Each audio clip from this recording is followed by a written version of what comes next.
Rasulullah sallallahu alaihi wasallam, man fattara sa'iman kana lahu mislu ajrihi ghaira annahu la yanqusu min ajri sa'im syai'a.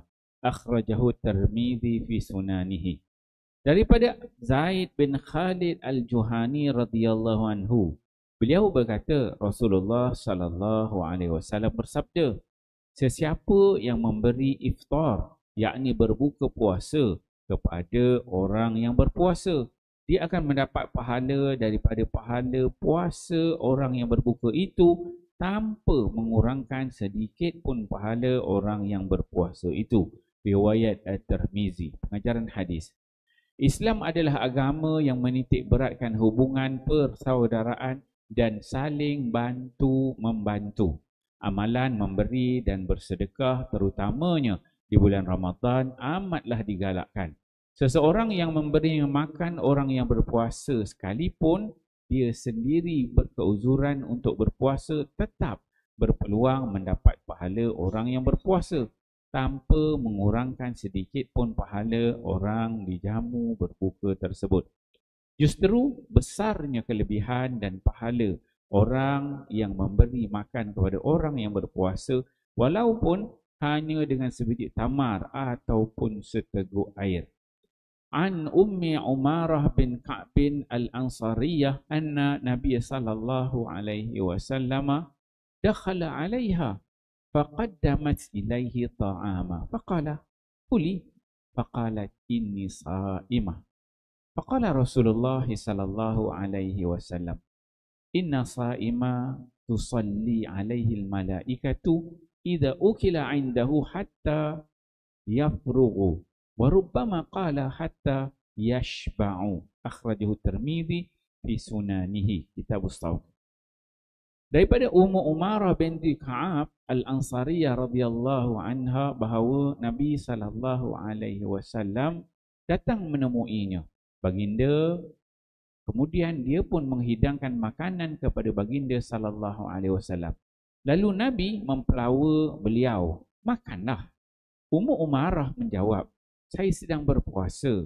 Maka Rasulullah sallallahu alaihi wasallam bersabda, "Sesungguhnya bagi orang yang berpuasa, apabila dia memberi makan apa yang ada di sisinya, para malaikat akan sentiasa berselawat memohon keampunan ke atasnya sehingga mereka orang yang makan selesai daripada memakannya. Ataupun barangkali baginda sallallahu alaihi wasallam bersabda sehinggalah mereka kenyang." Riwayat Tirmizi. Antara adab dalam Islam adalah memuliakan tetamu.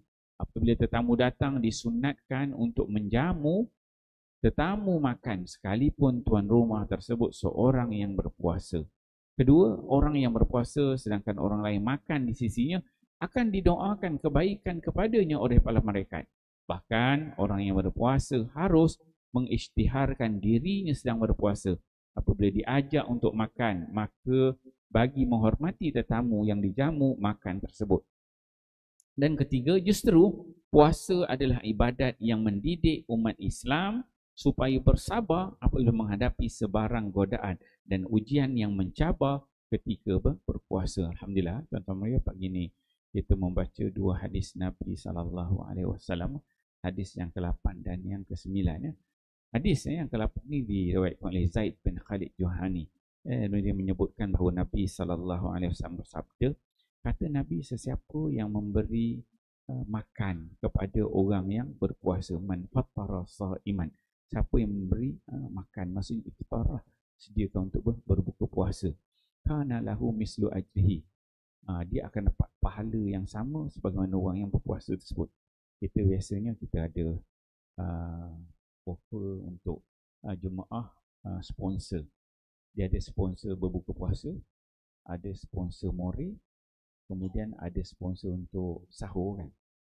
Maksudnya tuan-tuan kalau nak sponsor, ambil pahala yang dapat pahala orang puasa. Apa? Maksudnya sponsor yang berbuka puasa. Yang tu yang dapat pahala orang yang berpuasa. Kalau tuan-tuan sponsor more boleh juga. Ada pahala. Sponsor sahur okey juga, tapi pahala dia tak dapat pahala orang yang berbuka puasa. Tuan-tuan nak dapat pahala orang yang berpuasa itu kena sponsor untuk buka puasa. Itu disebut oleh Nabi sallallahu alaihi wasallam. Dan kata Nabi, dia kata ghaira yang mana tidak dikurangkan sedikit pun pahala. Orang yang sponsor tu dia dapat pahala orang yang berpuasa. Tuan-tuan juga bayangkanlah, dia puasa dengan amal ibadatnya, dengan qiyamnya, dengan baca Qurannya. Dia datang pula qiyamul lail, baca 2 juzuk, 2 juzuk dia baca. Tuan-tuan sponsor makan je dapat pahala tu semua. Okay. Itu hadis yang ke-8. Kemudian hadis yang ke-9 daripada Ummu Umarah, daripada Ka'ab, Ummu binti Ka'ab al-Ansariyah. Dia menyebutkan bahawa satu ketika Nabi SAW datang menziarahi dia. Nabi datang jumpa Ummu Umarah. Nabi masuk jumpa dia, faqaddimat ilaihi ta'aman. Jadi Nabi ni jadi tetamu. Jadi Ummu Umarah ni dia, Nabi datang dia buatkan makanan semua, jamu, Nabi makan semua. Kemudian kata Nabi, faqad akuli. Nabi boleh tengok Nabi dia, Ummu Umarah suruh dia makan. Kemudian Nabi kata, makanlah sama. Kemudian Ummu Umarah dia kata, faqalat ini saimah. Kata dia, aku puasa ya Rasul. Dia kata. Kemudian kata Nabi SAW, bila Nabi nampak ni puasa sunat dah ni, bukan puasa wajib.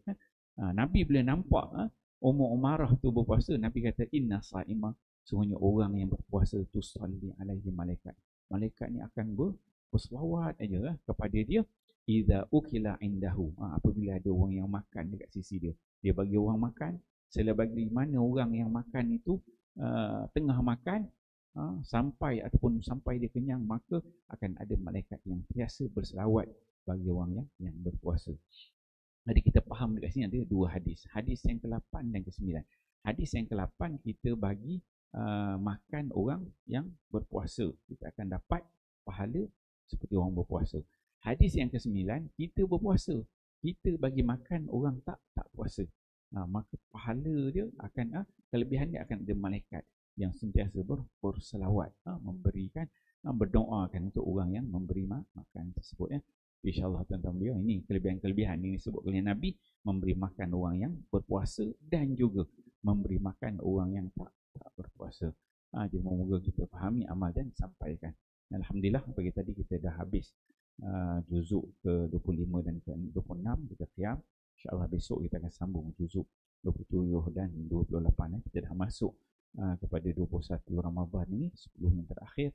InsyaAllah kita sama-sama akan memburu Lailatul Qadar. Jadi pastikan bawa senjata, parang, senapang, kita nak memburu Lailatul Qadar. Jadi kau nampak boleh tembak lah Lailatul Qadar. Kita datang qiyam, semangat lebih insya-Allah. Wallahu a'lam. Subhanallah.